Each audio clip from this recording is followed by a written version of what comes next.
Сәлеметсіздер ме оқушылар? Бүгінгі жаңа сабақ 23-ші сабақ. Тату елдің баласымыз. Біздің Қазақстанда әртүрлі ұлттар өмір сүреді. Олар орыс, ұйғыр, украин, өзбек, татар және тағы басқада ұлттар бар. Барлық ұлттардың адамдары достық пен бірлікте бақытты өмір сүріп келе жатыр. Тілегіміз бейбіт күн. Сары, ақпыз, қарамыз, бәріміз де баламыз. Бір қалада тұрамыз, бір мектепке барамыз.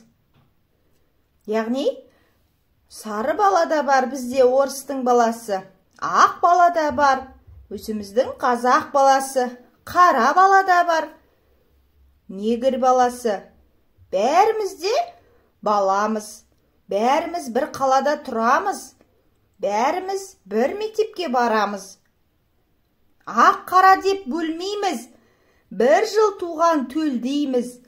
Туысқанбыз, татумыз. Биіктерге өрлейміз.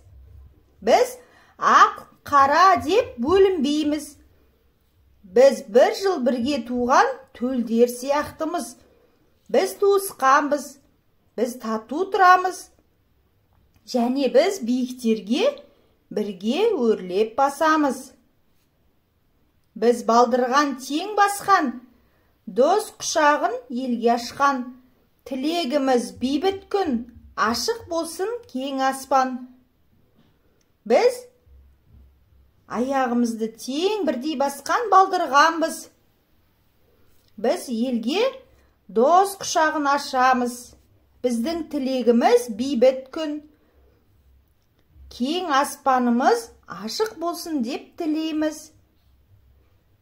Оқушылар, сіздердің де жан-жақтарыңызда басқа ұлт өкілдері тұратын шығар. Мысалы, менің көшемде неміс азаматы мен орыс азаматтары бар. Ал сіздердің басқа ұлт туыс таныстарыңыз бар ма? Комментарий бөліміне жазып кетіңіздер. Мен оқитын боламын. Біз бәріміз бірге тату тұрамыз. Себебі біз бірлігіміз жарасқан тату елміз. Сіздерге сабақ түсінікті болды ма?